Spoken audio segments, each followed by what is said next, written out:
चित् सुखस्वरूपाय स्वामिने तापहारिणे।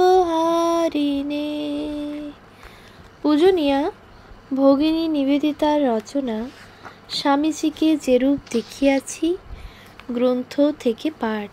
অনুবাদক পূজনীয় স্বামী মাধবানন্দজি মহারাজ। পৃষ্ঠা সংখ্যা 201। সন্ন্যাস ও গার্হস্থ্য। তারপর সেই স্বপ্নের কথা যাহা তিনি জাহাজে আমাদের নিকট এই রূপে বর্ণনা করেন। স্বপ্নে আমি দুজনের কণ্ঠস্বর শুনতে পেলাম। তারা প্রাচ্য ও পাশ্চাত্যের বিবাহের আদর্শ সম্পর্কে আলোচনা করছে এবং শেষে এই সিদ্ধান্ত হয় যে উভয়ের মধ্যেই এমন কিছু অংশ আছে যা এখনও জগতের পক্ষে হিতকর, অতএব বর্জন করা উচিত নয়। এই দৃঢ় বিশ্বাস হেতু প্রাচ্য ও পাশ্চাত্য আদর্শগুলির মধ্যে পার্থক্য নির্ণয় করিবার জন্য তিনি অত সময় অতিবাহিত করিতেন।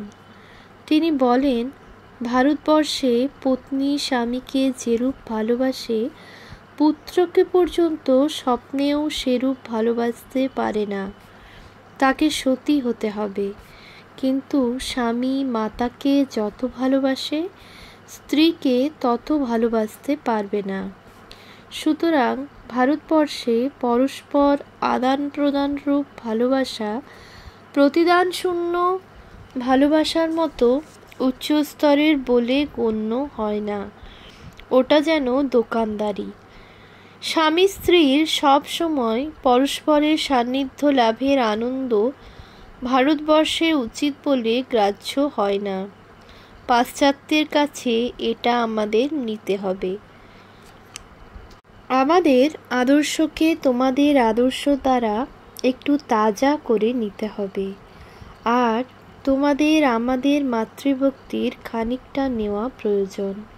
কিন্তু তাহার উপস্থিতি মাত্রেই লোকের মনে অপর সকল চিন্তা অভিভূত করিয়া এই ধারণা বলবতী হইত যে যাহার উদ্দেশ্য কেবল আত্মার মুক্তি ও জগতের সেবা, গৃহসুখ ও স্বচ্ছন্দ প্রয়াসী গার্হস্থ্য জীবন অপেক্ষা সেই সন্ন্যাস জীবন অনন্ত গুণে শ্রেষ্ঠ। তিনি বিলক্ষণ জানিতেন যে মহান শ্রেষ্ঠ কর্মীগণের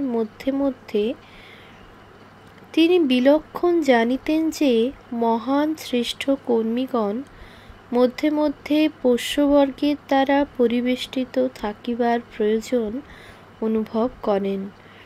একবার জনৈক শিষ্যকে লক্ষ্য করিয়া তিনি অতি সস্নেহে ও সহৃদয়তার সহিত বলেন, যদি এইসব গার্হস্থ্য ও দাম্পত্য জীবনের আকাঙ্ক্ষা কখনো তোমার মনে ছায়া ফেলে, তার জন্য বিচলিত হইও না। আমার মনেও কখনো কখনো ওই ধরনের চিন্তা আসে। আর একবার জনৈক বন্ধুর মুখে তিনি অত্যন্ত একাকী বোধ করিতেছেন শুনিয়া বলিয়া ওঠেন, প্রত্যেক কর্মী সময়ে সময়ে ঐরূপ বোধ করে থাকে, কিন্তু তাহার মতে কোনো সামাজিক আদর্শকে অনর্থক বাড়াইয়া তোলার মধ্যে সমাজের গণ্ডির বাহিরে অবস্থিত যে মহান আদর্শ, তাহার চিরন্তন মাহাত্ম্যকে লাঘব করারূপ অশেষ বিপদের সম্ভাবনা আছে। জনৈক শিষ্যকে একবার তিনি গম্ভীর কণ্ঠে বলেন, তুমি যাদের শিক্ষা দেবে তাদের প্রত্যেককে একথা বলতে কখনো ভুলো না, মেরু সসর্পয়োর্ষদ ইয়াত সূর্যাকাদয় তয়োরিব সরিৎ সাগরয়োর্যদ চত তথা ভিক্ষু গৃহস্থয়ো। মেরু ও সসর্পে, সূর্য ও খদ্যোতে, সমুদ্র ও গোষ্পদে যে প্রভেদ, সন্ন্যাসী এবং গৃহীর মধ্যেও সেই রূপ প্রভেদ। তিনি জানিতেন যে ইহার মধ্যে আধ্যাত্মিক কর্মরূপ বিপদের আশঙ্কা রহিয়াছে। তাহার নিজের পক্ষে এই বিপদ অতিক্রম করার উপায় ছিল এই যে, তিনি স্বয়ং তাহার গুরুদেব শ্রীরামকৃষ্ণের শিষ্য ও ভক্তমাত্রের নিকটেই তিনি গৃহী বা সন্ন্যাসী হউন মস্তক নত করিতেন। কিন্তু উক্ত অনুশাসন বাক্যের মর্যাদা হ্রাস করার অর্থ তাহার দৃষ্টিতে আদর্শ খর্ব করা, উহা তিনি কোনো মতেই করিতে পারিতেন না। বরং তিনি অনুভব করিতেন, বর্তমান যুগে সন্ন্যাসী সংঘের উপর ন্যস্ত অন্যতম মহান গুরুতর দায়িত্ব হইল বিবাহিত জীবনেও সন্ন্যাসের আদর্শ প্রচার করা, উদ্দেশ্য যাহাতে কঠিনতর পথটি অপেক্ষাকৃত সহজ পথের উপর সর্বদা স্বীয় সংযম শক্তির প্রভাব প্রয়োগ করিতে পারে এবং প্রণয়ের আপাতমধুর যে মোহজাল, যাহা হৃদয় মনের একান্ত প্রীতিকর জীবনসঙ্গী অথবা সঙ্গিনী লাভের দোহাই দিয়া মানব জীবনের চরম লক্ষ্য আত্মার অদ্বিতীয় মহিমা ও স্বাধীনতা ঢাকিয়া ফেলিতে চায়, তাহা একেবারে ছিন্ন ও বিনষ্ট হইয়া যায়। শ্রীরামকৃষ্ণের সকল শিষ্যই বিশ্বাস করেন যে, বিবাহের চরম পরিণতি নিজ পত্নীতে মাতৃবুদ্ধি। ইহার অর্থ স্বামী স্ত্রী উভয় কর্তৃক ব্রহ্মচর্য জীবন গ্রহণ। সেই মুহূর্ত হইতে মানব দেবত্বে লীন হয়, যাহার ফলে সমগ্র জীবনের আমূল পরিবর্তন ঘটে। পণ্ডিতেরা বলেন, মনস্তত্ত্বের দিক দিয়া দেখিলে এই আদর্শের যথার্থতা এইরূপে প্রমাণিত হয় যে, ওই চরম অবস্থায় উপনীত হওয়ার পূর্ব পর্যন্ত বিবাহ সম্বন্ধের মধ্যে ভালোবাসার বৃদ্ধি এবং হ্রাস, ক্রমাগত প্রবৃত্তির জোয়ার ভাটা চলিতে থাকে। বাহ্য সম্বন্ধ পরিত্যাগের সঙ্গে সঙ্গে কিন্তু প্রকৃতির হাত হইতে নিষ্কৃতি পাওয়া যায় এবং তখন আর প্রেমের হ্রাস বৃদ্ধি ঘটে না। এখন হইতে পূর্ণ নিষ্ঠার সহিত মন প্রেমাস্পদকে পূজা করিয়া থাকে। তথাপি এই বিষয়ে তাহার দৃষ্টিভঙ্গি আলোচনা করিতে গিয়া হিন্দু ধর্ম ও বৌদ্ধ ধর্মের মধ্যে পার্থক্য সম্বন্ধে কাশ্মীরে একদিন তিনি যাহা বলিয়াছিলেন, তাহা মনে না করিয়া পারিতেছি না। সেদিন রবিবার প্রাতঃকাল উভয় পার্শ্বে সারি সারি পপলার বৃক্ষের মধ্য দিয়া চওড়া রাস্তা চলিয়া গিয়াছে। বেড়াইতে বেড়াইতে তিনি নারী জাতি ও জাতিভেদ সম্পর্কে কথা বলিতে লাগিলেন। আমরাও মন দিয়া শুনিতেছি। প্রসঙ্গক্রমে তিনি বলিলেন, হিন্দু ধর্মের মহিমা এই যে, এর মধ্যে বিভিন্ন আদর্শের নির্দেশ রয়েছে, কিন্তু হিন্দু ধর্ম কখনোই একথা বলতে সাহস করেনি যে ওইসব আদর্শের কোনো একটি একমাত্র সত্য পথ। এখানেই বৌদ্ধ ধর্মের সঙ্গে তার প্রভেদ। বৌদ্ধ ধর্ম অন্য সকল আদর্শের ওপর স্থান দিয়েছে সন্ন্যাসকে, এবং তার মতে সন্ন্যাস হল সকল মুমুক্ষুর সিদ্ধিলাভের একমাত্র পথ।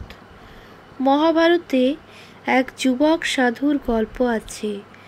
জ্ঞান লাভের জন্য তিনি প্রথমে এক বিবাহিতা নারী এবং পরে এক মাংস বিক্রেতার কাছে যেতে উপদেশ পান। এই গল্পটি পূর্বের কথার সত্যতার যথেষ্ট প্রমাণ। জিজ্ঞাসার উত্তরে পতিব্রতা এবং ব্যাদ দুজনেই বলেছিলেন, বর্ণাশ্রম ধর্ম পালন করেই আমরা এই জ্ঞান লাভ করেছি।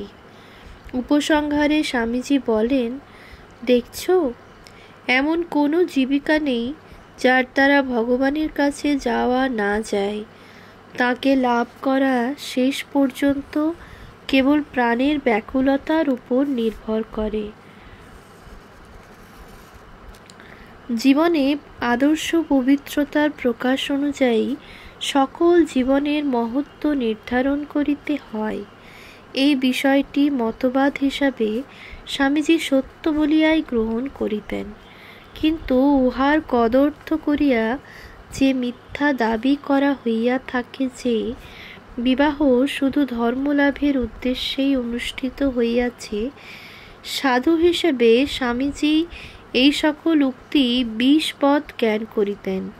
তিনি বেশ জানিতেন, আত্মগরিমাবশত আমরা সর্বদা নিজ নিজ কার্য ও উদ্দেশ্য ঐরূপ অজ্ঞাতসারে বাড়াইয়া তুলি। তিনি আমাদের বলিয়াছিলেন যে পাশ্চাত্য দেশে প্রায়ই এমন ব্যক্তির সহিত তাহার সাক্ষাৎ হইত, যাহারা বিলাসের মধ্যে অলসভাবে জীবনযাপন করিলেও বুঝাইতে চেষ্টা করিত যে তাহাদের মধ্যে বিন্দুমাত্র স্বার্থপরতা নাই, কেবল কর্তব্যের খাতিরেই তাহারা সংসার করিয়াছে, এবং নানা প্রকার ভালোবাসার মধ্য দিয়া বিনা প্রচেষ্টায় আপনা হইতে ত্যাগ অভ্যাসে সমর্থ হইয়াছে। অত্যন্ত ঘৃণার সহিত তিনি এই সকল অলীক কল্পনার প্রতিবাদ করিতেন। তিনি বলেন, আমার কেবল এই উত্তর ছিল যে এই ধরনের মহাপুরুষ তো ভারতবর্ষে জন্মান না। মহাত্মা জনক রাজাই ছিলেন এরকম আদর্শ পুরুষ, এবং সমগ্র ইতিহাসে জনক রাজা মাত্র একবারই জন্মেছেন। এই বিশেষ ভ্রম সম্পর্কে তিনি দেখাইয়া দিতেন যে দুই প্রকার আদর্শবাদ আইডিয়ালিজম আছে। একটি যথার্থ আদর্শকেই পূজা ও উচ্চাসন প্রদান করা, অপরটি আমরা নিজে যে অবস্থা লাভ করিয়াছি তাহাকেই বাড়াইয়া স্বর্গে তোলা। সেই শক্ত ক্ষেত্রে আদর্শকে প্রকৃতপক্ষে আমাদের অহং জ্ঞানেরই নিম্নে আসন দেওয়া হয়, কিন্তু তাহার এই কঠোর সমালোচনা কোনো শুষ্ক দোষদর্শীর মতো ছিল না। যাহারা আমাদের গুরুদেবের ভক্তিযোগ পাঠ করিয়াছেন তাহাদের এই বিশেষ উক্তিটি মনে পড়িবে। প্রেমিক প্রেমাস্পদের মধ্যে আদর্শকেই দেখে। এক বালিকার একজনের প্রতি অনুরাগের কথা তখন সবে মাত্র জানা গিয়াছে। স্বামীজি তাহাকে বলেন, যতদিন তোমরা দুজনে পরস্পরের মধ্যে আদর্শকেই দেখতে পাবে, ততদিন তোমাদের পরস্পরের প্রতি শ্রদ্ধা এবং সুখ না কমে বেড়েই যাবে।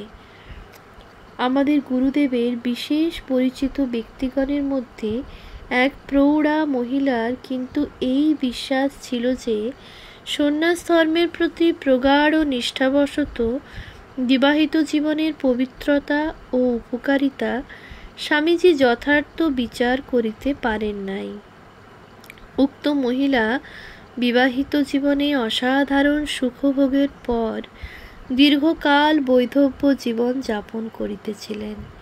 সুতরাং ইহা নিতান্ত স্বাভাবিক যে দেহাবসানের কয়েক সপ্তাহ পূর্বে স্বামীজি এই বিষয়ে যে চূড়ান্ত মীমাংসায় উপনীত হন তাহা এই মহিলাকে জ্ঞাপন করিতে চাহিবেন। যে পত্রবাহক তাহার পত্রখানি মহিলার বহুদূরে অবস্থিত গৃহে পৌঁছাইয়া দিল, সেই স্বামীজির দেহত্যাগের সংবাদসহ প্রেরিত তারও ওই সঙ্গে তাহার হাতে পৌঁছিয়া দেয়।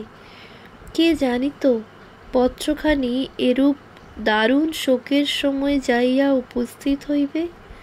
ওই পত্রে স্বামীজি লেখেন, আমার মতে কোনো জাতিকে ব্রহ্মচর্যের আদর্শে উপনীত হইবার পূর্বে বিবাহবন্ধনকে পবিত্র ও অচ্ছেদ্য জ্ঞান করিয়া তাহার মাধ্যমে মাতৃভাবের প্রতি বিশেষ শ্রদ্ধাভাবের অনুশীলন করিতে হইবে।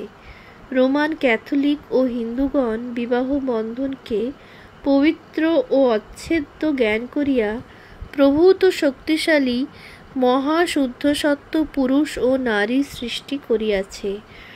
আরবদিগের নিকট বিবাহ একটা চুক্তিবদ্ধ অঙ্গীকার মাত্র, অথবা বলপূর্বক অধিকার, যাহা ইচ্ছা মাত্র বিচ্ছিন্ন করা যায়।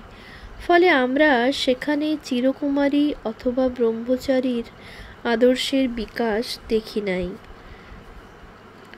যে সকল জাতি এখনও বিবাহ বন্ধনের মাহাত্ম্য বুঝিয়া উঠিতে পারে নাই, তাদের হাতে পড়িয়া আধুনিক বৌদ্ধ ধর্ম সন্ন্যাসকে অতি বিকৃত কদাচারপূর্ণ করিয়া তুলিয়াছে। সুতরাং জাপানে যতদিন বিবাহ সম্বন্ধে পরস্পরের মধ্যে আকর্ষণ ও প্রণয় ব্যতীত একটা মহান ও পবিত্র আদর্শের বিকাশ না ঘটে, ততদিন কী রূপে উচ্চস্তরের সন্ন্যাসী ও সন্ন্যাসিনীর সৃষ্টি হইবে, তাহা আমি বুঝিতে পারিতেছি না। আপনি যেমন ক্রমশ বুঝিতে পারিয়াছেন যে স্বামী স্ত্রীর পবিত্র সম্বন্ধটি অক্ষুণ্ণ রাখাই জীবনের গৌরব, সেইরূপ আমিও ক্রমশ এই জ্ঞান লাভ করিয়াছি যে জগতের অধিকাংশ লোকের পক্ষেই এই মহাপবিত্র বন্ধনের বিশেষ প্রয়োজন।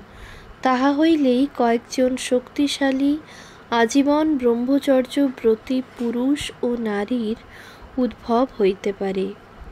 আমাদের মধ্যে কেহ কেহ মনে করেন, এই পত্রখানিতে স্বামীজি স্বয়ং যতটা অর্থ প্রকাশ করিয়াছেন বলিয়া মনে করিতে পারিতেন, তাহা অপেক্ষা ব্যাপকতর অর্থ নিহিত আছে। ইহাই সেই মহান দর্শনের শেষ কথা। বহু এবং একের মধ্যে সেই একই সত্য বিরাজমান। যদি দাম্পত্য বন্ধনকে পবিত্র ও অচ্ছেদ্য জ্ঞান করায়, বস্তুত সমাজকে এরূপভাবে গঠিত করার সোপানস্বরূপ হয়, যাহাতে নির্জনবাস ও সংযমপূর্ণ সন্ন্যাস জীবনের সর্বোচ্চ সম্ভাবনা দেখা যায়, তাহা হইলে যথোচিত শ্রদ্ধার সহিত সাংসারিক কর্তব্যগুলির অনুষ্ঠান, পূজা এবং প্রার্থনাদির ন্যায় আত্মসাক্ষাৎকারের অন্যতম উপায়স্বরূপ বলিয়াই গৃহীত হইবে। সুতরাং এখানে আমরা একটি সাধারণ নিয়মের পরিচয় পাই, যাহাতে আমরা বুঝিতে পারি কেন শ্রীরামকৃষ্ণ পরমহংস ভাব সমাধি প্রভৃতি ধর্মজীবনের উচ্ছ্বাসকে প্রশংসা না করিয়া বরং তাঁহার শিষ্যগণের মধ্যে চরিত্রের দৃঢ়তা বিকাশের সমধিক পক্ষপাতী ছিলেন। আবার স্বামী বিবেকানন্দ নিজেও যে কেন সর্বদা সকলকে বীর্যবান হইবার জন্য উৎসাহিত করিতেন, তার অন্তর্নিহিত অর্থও আমরা বুঝিতে পারি। উহার কারণ নির্ণয় অতি সহজ। যদি বহু ও একই মন কর্তৃক বিভিন্ন সময়ে বিভিন্ন অবস্থায় দৃষ্ট একমাত্র সত্তা হয়, তাহা হইলে এক কথায় বলা যায় চরিত্রই ধর্ম। জনৈক গভীর চিন্তাশীল ব্যক্তি যেমন বলিয়াছেন, প্রকৃতপক্ষে জগতের সাধারণ জিনিসগুলি গ্রহণ করিয়া ঠিকভাবে তাদের মধ্যে চলাফেরা করাই মহত্ত্ব, এবং গভীর প্রেম ও প্রভূত সেবাই সাধুতা। এই সহজ কথাগুলি হয়তো অবশেষে এ যুগের নব ধর্মবাণীর প্রাণস্বরূপ হইয়া দাঁড়াইবে। ইহা যে সম্ভবপর, আমাদের গুরুদেবের নিজ কথাগুলি তাহার নিদর্শন।